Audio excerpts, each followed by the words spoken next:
buenas tardes, amigos. Este es el programa Diálogos del Montonero. Bueno, se ha producido el cambio de gobierno. La presidenta Keiko Fujimori está en funciones. En general, todas las instituciones que corresponden al Estado de Derecho empiezan a culminar sus procesos organizativos para el nuevo periodo gubernamental. Se ha producido la elección en las cámaras. En fin, hace unos años atrás este escenario no parecía posible. El Perú ha desarrollado una transición del poder ordenada. Sorprende, por ejemplo, su orden con respecto a lo que ha pasado en Colombia. A muchos observadores internacionales lo sorprende, pero el optimismo nacional se desborda en toda la sociedad. Estimados amigos, ¿por qué ese optimismo se desborda? Porque inconscientemente la gente compara con el año 2021. Tristemente, la fecha del bicentenario del Perú, la fecha en que el Perú cumplía 2 siglos de independencia, asume el presidente Castillo con su mensaje de la Asamblea Constituyente y la nacionalización de los recursos naturales, y del Perú se fugan 25.000 millones de dólares en capitales. Hoy, con la presidenta Keiko Fujimori, según diversos trascendidos y diversos observadores, existen 100.000 millones de dólares en lista de espera, buscando materializarse como inversión en el Perú. Esa es la diferencia. El Perú está optimista. Y el Perú, por su historia, por sus recursos naturales, por su morfología, por su ubicación en el Asia-Pacífico, está llamado a ser un gigante del mundo. Bueno, para reflexionar sobre estos temas, el día de hoy hemos convocado a Diego de la Torre, empresario, presidente de la Oficina Regional del Instituto de Estudios Americanos CEU-CEFAS, miembro de la Academia de Ciencias Morales, quien ha tenido la gentileza de aceptar este diálogo. Buenas tardes, Diego. Gracias por la conversación. Encantado de estar acá, Víctor Andrés, y siempre promoviendo la visión de un Perú y una hispanidad de primer mundo, ¿no? Y la verdad, como tú dices muy bien, está detonando, o ya ha detonado el optimismo del Perú, porque creo que se extrañaba personas que estén en el poder y te hablen con sentido común y con sentido de realidad de las cosas, ¿no? Y yo acabo de estar en Paraguay también, hablando sobre hispanidad, sobre el mundo occidental, al cual pertenece el Perú. Y hemos visto también la gran expectativa que existe, no solo en Paraguay, yo vengo también ahorita de un almuerzo organizado por la Corporación Andina de Fomento, que ha venido convocando a muchos empresarios iberoamericanos, y realmente hay un gran optimismo. Vemos también que está viendo personalidades como Alberto Núñez Feijóo, están viniendo los cancilleres de Colombia elegidos, el canciller de Bolivia, está viniendo el rey de España, está viniendo Milei, o sea, realmente una constelación de personalidades políticas que obviamente están promoviendo una visión de libre mercado, de respeto al Estado de Derecho, y sobre todo de un retorno del optimismo, ¿no? Yo me acuerdo que al final del segundo gobierno de Alan, existía este optimismo en el Perú, ¿no? Me acuerdo mis alumnos hace 30 años me decían, voy a tener éxito a pesar de ser peruano, pero ya en el 2011, con este cambio de mentalidad, incluso Alan cambió el himno, ¿no? Largo tiempo, el peruano oprimido lo quitó, porque era una visión derrotista, pesimista, ¿no? De todos estos famosos psicoanalistas, marxistas, sartreanos, freudianos marxistas del Instituto Tavistock, ¿no? Conocemos los peruanos que han estado en ese instituto, que ha pretendido dividir a los peruanos entre asiático-peruanos, afroperuanos, europeruanos, cuando todos somos mestizos. Y acabamos de verlo también este fenómeno en Paraguay, ¿no? Donde hay un profundo mestizaje. y el mestizaje ha disuelto las diferencias.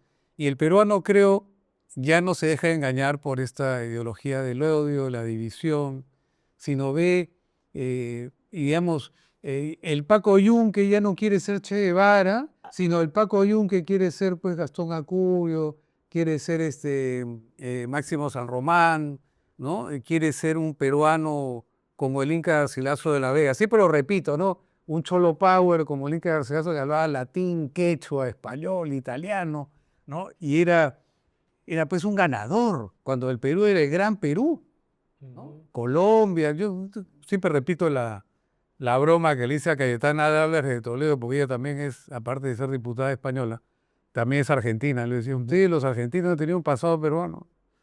Porque, claro, porque Manuel Belgrano, en su partida de nacimiento, dice, Manuel Belgrano nació en Buenos Aires, reino del Perú. Ahora, el Perú, por su historia, si mira su historia virreinal, 3 siglos, una potencia en el mundo. Pero si miras su situación actual, su desierto, una de las mayores reservas de cobre del mundo, es decir, el mineral de la cuarta revolución industrial. Miras su dotación de agua, su pesca, sus posibilidades en agroexportación. Santo Dios, el Perú es la suma del territorio de España, de Francia. El Perú está llamado a ser una potencia mundial por donde se contemple este país. Lo que pasa es que hemos estado detenidos, atrapados, y de pronto el gobierno de Keiko desata un optimismo. ¿No sientes que estamos a punto de explosionar? Va a detonar todo lo que es la iniciativa privada, y además, como mencionaba Pancho Tudela, Francisco Tudela, en uno de las entrevistas que le hiciste, el Perú tiene que aprender a pensar de acuerdo a la grandeza que tiene, ¿no? Lo que pasa es que mucha de la clase política ha tenido, discúlpame la metáfora un poco tosca, un estreñimiento mental, un estreñimiento estratégico. Y eso ya se veía cuando Lucho Bedoya quería hacer un metro en Lima y le decían, no, eso es para París, para Londres. ¿Qué cosa? ¿Qué cosa? Todo lo contrario, el Perú se merece tener un metro. Nosotros fuimos París, Londres. Exacto. En la época virreinal era más. Totalmente. Teníamos a Juan de la Bodega y Cuadra, un limeño que inició una expedición científica y descubrió la bahía de Vancouver. Hizo cartografía. Había pues la ciencia. Teníamos a don Pedro Peralta Barnuevo, Rocha y Benavides, que es el doctor Océano, ¿no? Que era un hombre, pobre, era cosmógrafo, matemático y tenía el mismo nivel académico e intelectual que los más grandes pensadores de Europa. De las Anas de Potosí salió el Real de 8, es decir, la primera moneda de intercambio mundial con la que se hacía comercio en China, en Manila y en Nueva España. Así es, y la historia del Perú, tanto en la grandeza que tuvo el Incario, porque también el Incario tuvo una sociedad que produjo excedentes, los españoles encontraron una sociedad ordenada que tenía caminos, tenía infraestructura, tenía un sistema de seguridad social de esa época bastante desarrollado, y se unió, y el virreinato con España, esta famosa alianza que habla Rafael Aita entre el Imperio Español y el Imperio Incaico, hizo que sea grande, pues fuimos hasta Panamá, ¿no? Perú era parte del Gran Perú, ¿no? Luego vino, desafortunadamente, el Hugo Chávez del siglo XIX, que es Bolívar, y expropió las tierras a los indígenas, a toda la nobleza, a los caciques, curacas indígenas. Como tú sabes muy bien, unos seminarios estableció que el 70% de las tierras estaba en manos de la nobleza indígena, tanto la quechua como las de diferentes etnias, ¿no? Los huaylas, los chachapoyas, los cañaris. Claro, Y eso desintegró al Perú, curiosamente. Tú mencionas lo que nos llamaba ahora que hemos estado en Paraguay, que digamos el equivalente pues a un Dionisio Romero te hablaba guaraní perfectamente, ¿no? Así es. ¿No? Había un gran, y en la época del virreinato, tú que querías ser oidor o querías ser un funcionario, tenías que obviamente saber latín, sabías español, y también te decían que tenías que hablar quechua para poder digamos, incorporar el derecho indiano a toda la población. Voy a preguntarte sobre lo de Paraguay porque me parece que ese mestizaje es necesario subrayarlo, analizarlo. ¿Qué país tan orgulloso de su mestizaje? Así es. Ahí estuvimos juntos en Paraguay. Pero, digamos, esta herencia de grandeza, esta herencia virreinal de grandeza y las posibilidades de grandeza que tiene el Perú. Yo alguna vez le escuché a un teórico del desarrollo y decía, si desarrollamos la minería, toda nuestra potencialidad minera, tenemos la posibilidad de llegar al desarrollo. Si desarrollamos todo nuestro potencial agroexportador, también tenemos otra vía para llegar al desarrollo. Y así sucesivamente, toda la... Es impresionante, es como todas las estrellas están alineadas. Como te digo, yo vengo de ahorita como empresarios iberoamericanos, y realmente ha venido gente de mucho peso. Y están con un entusiasmo por el Perú impresionante. Y que yo pienso que te vas a quedar corto con este pipeline de inversiones en minería, solamente son 100.000 millones. Pero si tú sumas a eso el potencial que hay cuando salga las otras etapas de Chavimochi, el tema de Olmos, incorpores, por ejemplo, el Cañete, el Conconto Pará, que son 40.000 hectáreas también, que se podrían hacer también. Y bueno, ya sin hablar del potencial turístico, ¿no? Acá tenemos... que es otra vía para el desarrollo. Y brutal, es impresionante. Eso me olvidé de decir. Este señor decía que si desarrolláramos todo nuestro potencial turístico y sin desarrollar las otras áreas, también llegamos al que es como salió Europa, ¿no? De Europa, de la posguerra salió, aparte del Plan Marshall, que se convirtió pues en un centro turístico, ¿no? Eso el Perú también tiene ahí muchísimo. Bueno, te digo, la pesca ahora con el niño obviamente baja por el tema climático un poco, por el fenómeno del niño, pero la pesca también es una fuente inagotable. Todo el instituto, tú ves todo lo que hace el Instituto del Mar, de todo lo que es industrialización de los productos pesqueros, o sea, el potencial es francamente impresionante. Lo que falta simplemente es generar confianza, y eso se hace a través de una política adecuada, como lo hizo Alberto Fujimori en los 90s, ¿no? Hubo pues un gran crecimiento, se redujo la pobreza de manera importante, se integró a Perú al mundo. O sea, gran parte de las tareas ya se han hecho. Falta la reforma de segunda generación, y también creo que es muy importante hacer un llamado a los empresarios peruanos y obviamente también los extranjeros, para que vean el Perú como un destino de inversión. Somos un país que tenemos problemas de seguridad, pero no tanto como los tienen otros países. En otros países tú ves cosas más seguras, ¿no?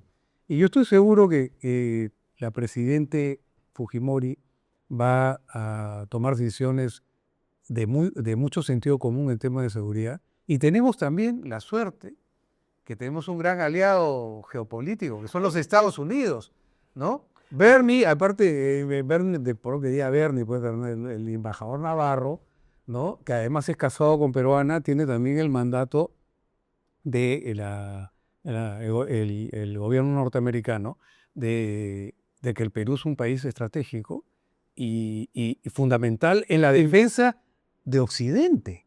Y la presidenta Keiko Fujimori se ha comprometido ya, de alguna manera forma parte, su voluntad, Del escudo de las del Américas. escudo de las Américas y de este acuerdo geopolítico de seguridad con los Estados Unidos, los F-16, la modernización de la base naval, que no significa dejar de comerciar con otras potencias. Para nada, para No. nada. Eso ya es parte del modelo, así como decimos, Estado de Derecho, reforma de segunda generación y acuerdo geopolítico occidental con los Estados Unidos para que el Perú sea una potencia mundial. Así es, yo pienso que va a detonar como ha pasado en los Estados Unidos. Los Estados Unidos está, por la confianza que ha generado las políticas de Trump, todo lo que es los paquetes tributarios, ¿no? Y los incentivos que ha dado para que vengan las fábricas, los Toyotas de este mundo, o las industrias farmacéuticas, están mudando a los Estados Unidos. Pero también podrían tener en lugar de irse a países de Asia, pues podría venir a Hispanoamérica y en particular en el Perú. Yo pienso que, acuérdate lo que hizo Costa Rica con Oracle, ¿no? Y lo que está haciendo Paraguay con Taiwán, en los data centers, Ajá. ¿no? Y bueno, yo veo, obviamente, nosotros somos parte de Occidente, pero tenemos que tener la sensatez y el sentido común y la inteligencia estratégica también, tener tratos comerciales, económicos con China, pero teniendo, si tú tienes un robusto Estado de Derecho, ¿no? Donde hagas cumplir las leyes peruanas, ¿no? Y los tratados internacionales que podamos tener, no hay ningún problema de atraer la inversión, porque se va a subordinar a la soberanía peruana. Todos los inversionistas en el Perú son iguales, tanto peruanos como extranjeros, frente a la ley, y eso creo que es muy atractivo, ¿no? Aparte, tiene bono demográfico en el Perú hasta el 2040, ¿no? Gente joven, o sea, tienes los consumos de cemento per cápita, por ejemplo, todavía son bajos el consumo per cápita de kilos de pollo por persona al año, de carne, o sea, todo es para crecer. Y la clase media está empezándose a reducir la pobreza también, estamos ahorita en 26%. Y ahí yo creo que si se hacen las cosas bien, Víctor Andrés, muchos economistas han hecho proyecciones, en 15, 20 años, quizás antes, Estamos arañando el desarrollo. estamos ya en primer mundo, ¿no? Así es. Desgraciadamente hemos tenido 15 años perdidos de la época de Humala, que fue terrible, el famoso, pues esto, incluir para crecer, o sea, una serie de galimatías políticos, ¿no? Déjame comentarte algo. Todo parece indicar que la presidenta Keiko Fujimori va por el rumbo correcto y va a hacer las cosas bien. Pero el otro asunto es que no solamente hay que hacer las cosas bien, sino ya la historia moderna nos demuestra que hay que contar las cosas bien. El ejemplo paradigmático de El segundo gobierno de Alan. algunos lo consideran el mejor gobierno sí. de la historia republicana. Viene la Humala, viene la señora Heredia, construyen este esquema de relatos y narrativas disolventes, y en la siguiente elección Alan García alcanza 7%. Es decir, la amenaza de la izquierda, su capacidad de narrar, porque luego quiero hablarte del mestizaje, ¿no? Que es otra de las potencias de este país, ¿no? ¿Es una amenaza, crees tú? Si es que no. Mira, felizmente que ahora el sistema inmunológico peruano frente a estas ideologías disfuncionales se ha robustecido.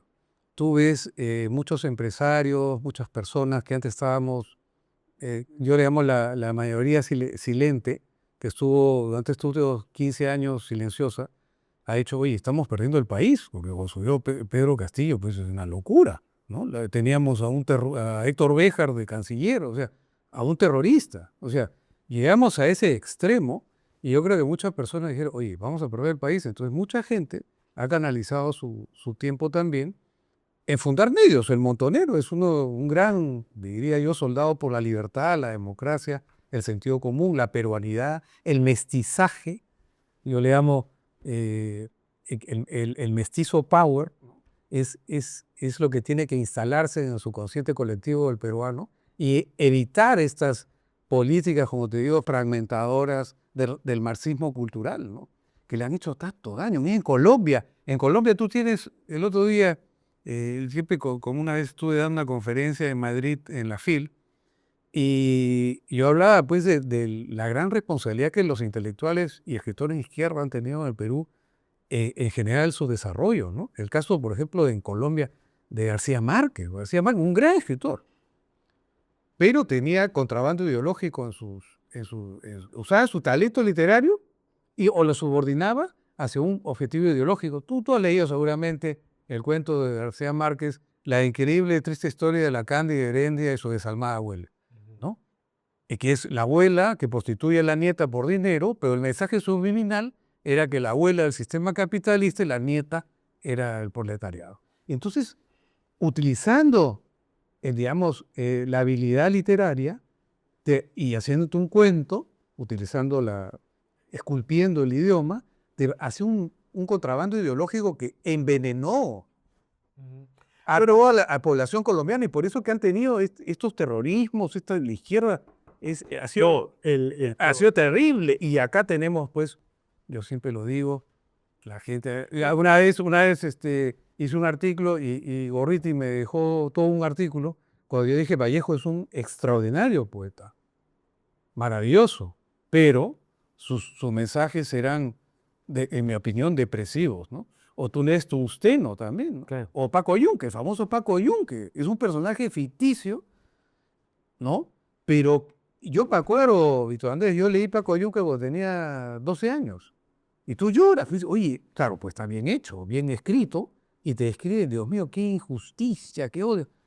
Y se hizo, yo le llamo conquistaron el inconsciente colectivo, instalando una narrativa de odio, de división.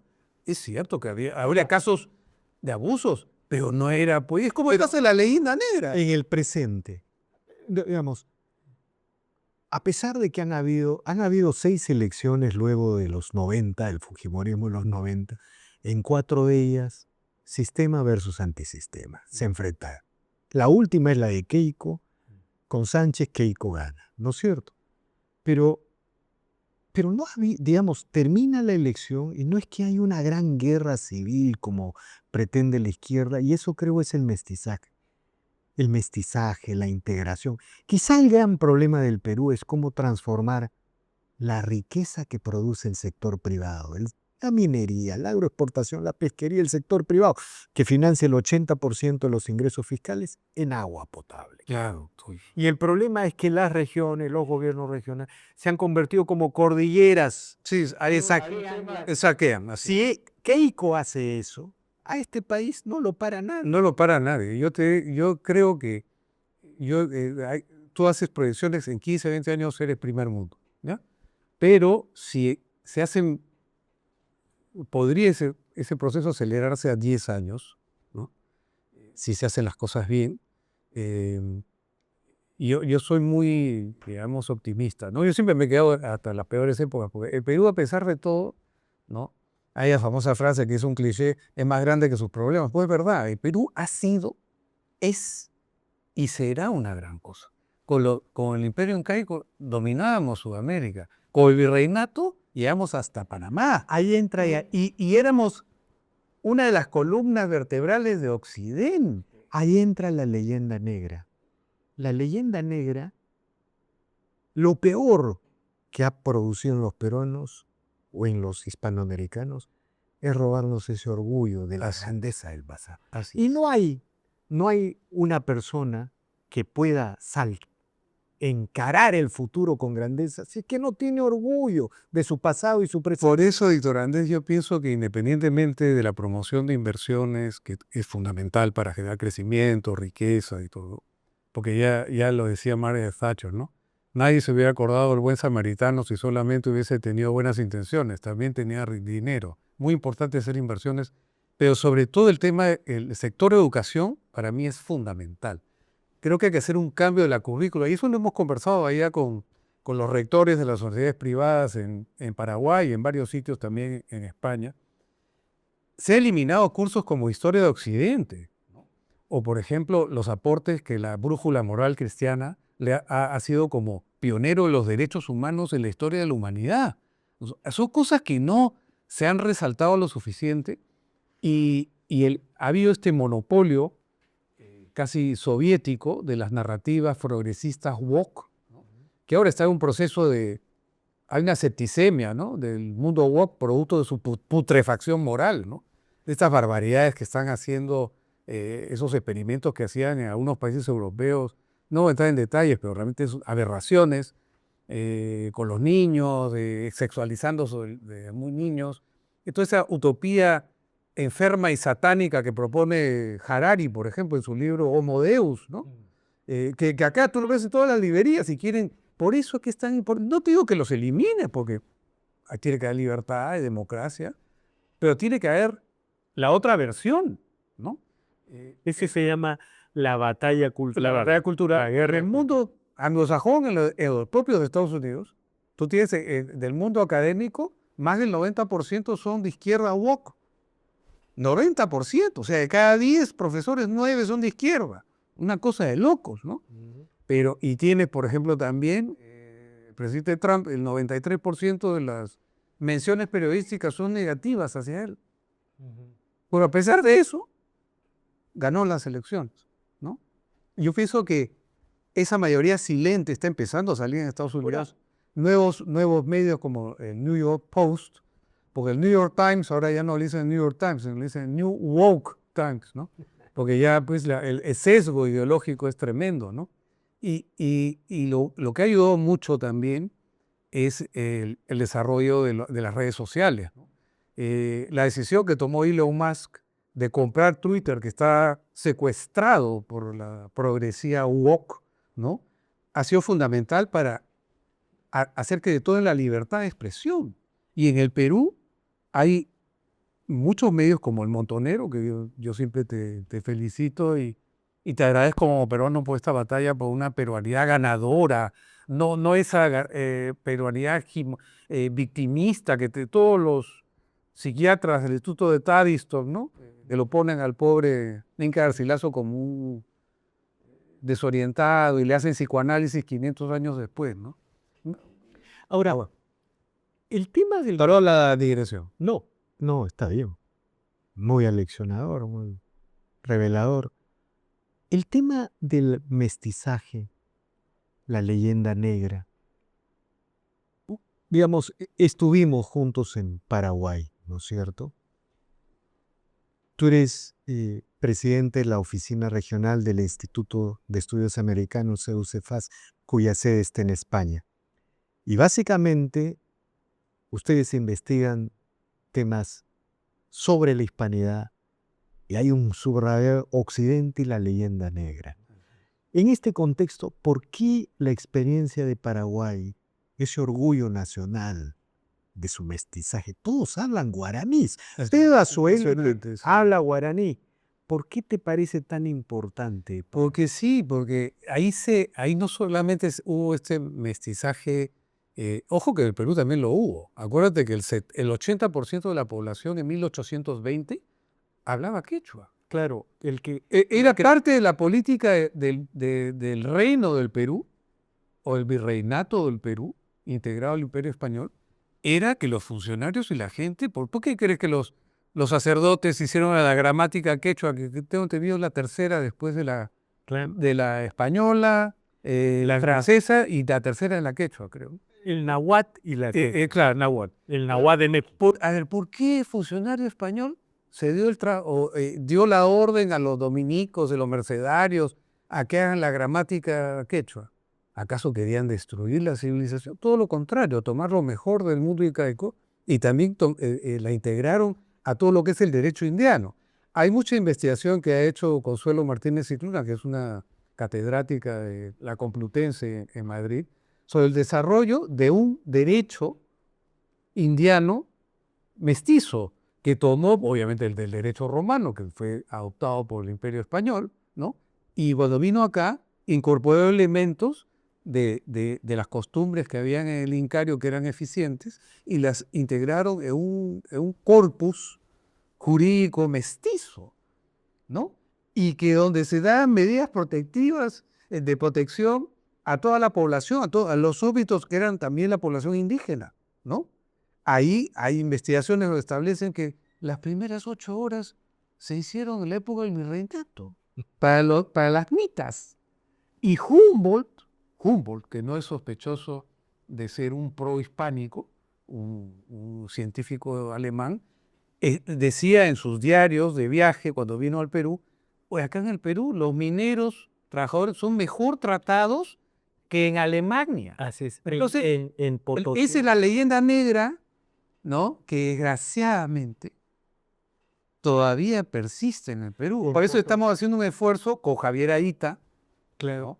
perdón, Rafael Aita, y tú acaban de hacer un informe sobre la leyenda negra que ha sido presentado en España, en Paraguay, se ha presentado acá en Lima, y que próximamente se va a presentar en varios países hispanoamericanos como Argentina y diferentes capitales importantes, ¿no? De eso estábamos comentando precisamente ahora en el almuerzo, que ha venido Feijóo acá a Lima y te cuento quizás una infidencia. eh, eh, en un momento que está en un diálogo con Feijóo, la presidente le dijo, este año yo le ganaba a un Sánchez y el próximo año espere usted, don Alberto Feijóo, le gane al Sánchez de España. Le dijo pues estuvo muy bien. Yo por ser parte de fue un almuerzo que organizó en la CAF, Cooperación Andina de Fomento, con el CEAPI, que es el Consejo Empresarial Alianza por Iberoamérica. Yo estoy en la junta directiva y por ese motivo estuve en esa reunión. Muy interesante. Estuvo también el expresidente Mahuat de Ecuador, estuvo el expresidente Eduardo Frei, y todos, El Perú es la vedette. así es. Se levantaron a hablar, a felicitar al Perú por las elecciones democráticas y estaban varios funcionarios de organismos internacionales absolutamente exultantes sobre las perspectivas del Perú, ¿no? Y la verdad fue algo contagiante. Y esperemos que esto siga el momento y se tome estuvo también tengo Elmer Cuba también estuvo, ¿no? Que yo veía que todos se le acercaban, el funcionario, El nuevo ministro, que también ha sido entrevistado por ti acá, ¿no? Bueno, varias veces. Que ha hecho un gran esfuerzo porque él está en el sector privado muy bien y para él realmente ha sido No, es un costo grande pasar a ser ministro. efectivamente. Realmente eso demuestra mucho patriotismo también y compromiso con el Perú. Bueno, Perdón que la digresión. No, extraordinarias noticias, estimado Diego. Yo te agradezco infinitamente por esta interesante conversación. la conclusión que uno puede sacar de este diálogo es que el Perú está, no, ¿cómo lo llamamos? Está inevitablemente designado a ser una potencia mundial, ¿no? Solo un grave despropósito de los peruanos podría evitarlo, ¿no? Y es muy importante lo que tú estás diciendo, porque instalar eso en el inconsciente colectivo de los peruanos, que el Perú va a ser primer mundo, es muy importante. Yo me acuerdo, yo presidí el CAE del 2007 y yo proponía eso, ¿no? Y había gente que decía, no, que esto nunca... Así como esos señores que te decían en 1967, no, ¿para qué va a ser un metro en Lima? Eso es solamente para... Eso es lo que llamo yo el estreñimiento mental, el estreñimiento estratégico. Y yo creo que los peruanos se merecen tener lo mejor del mundo, como se merecen tener, por ejemplo, aire acondicionado en el metropolitano. O sea, ¿por qué acá no? ¿No? Es una cuestión también de autoestima como país, ¿no? Que tener estándares de primer mundo en todo, ¿no? En economía, en comodidad, en educación. Y si tenemos, podemos hablar miles de cosas, pero ese cambio de mentalidad yo creo que es lo más importante. Por eso que es declarar, instalar que nosotros queremos ser un país de primer mundo, como lo hizo Corea en 1960. ¿No? Que lo hizo Corea del Sur y como lo hizo Singapur. Dijo, nosotros vamos a invertir en educación, estas son las metas. Tengo entendido que Keiko, la presidente, ha establecido la meta que para el 2031 la pobreza se va a reducir al 15%, ¿no? O sea, era un, te digo, era un cálculo personal. Mira, ahí lo mencionó frente a los funcionarios de la corporación. Y es absolutamente posible. Es factible. Es difícil. O sea, es absolutamente posible recuperar lo que teníamos y bajar 5 puntos. Porque Alan bajó casi 25 No, puntos. cada año con Alan se bajaba entre 4 y 3 puntos. Así es. Ponle ese ratio a que, digamos, no el 2026, pero ponle el 2027, 2028, entre 4 y 3 puntos. Ese es el 15%. El 10%. Y es un poco... Y en ese momento, con ese crecimiento de clase media que habría, nuestras industrias empiezan a... No, es siempre virtuoso. Menciónate que el 2031 ningún peruano carece de agua potable. Todos tienen desagüe. Santo Dios. Dinero sobra. Falta no se vean y que no haya corruptos, ¿no? Claro, sí, es un saqueo sistemático. Sí, los Y gobiernos los regionales. gobiernos regionales de la riqueza nacional que produce el sector privado, la minería, la agroexportación. Y lo peor de todo, viene el radical y dice, no hay agua potable por los mineros que no pagan impuestos. Imagina, qué horror. No, ese es el circo No, perverso, perverso. que hay que Y la mentira endémica y sistemática que hay que ponerle cara y hay que salir al frente. Como dice Ernesto Blume, Claro. estas mentiras, estas narrativas apócrifas, hay que enfrentarlas y con verdad, con firmeza y con testosterona política, ¿no? De acuerdo. Muchas gracias. Muchas gracias, estimado Diego. Seguiremos conversando, como ya siempre lo hacemos. Felices fiestas patrias y el Perú, viva el Perú rumbo al primer mundo. Muchas gracias. Bien amigos, esta ha sido una nueva edición de Diálogos del Montonero. Felices fiestas patrias a todos y no olvide de suscribirse al canal. Deje su comentario. Así este proyecto avanza y se consolida. Gracias.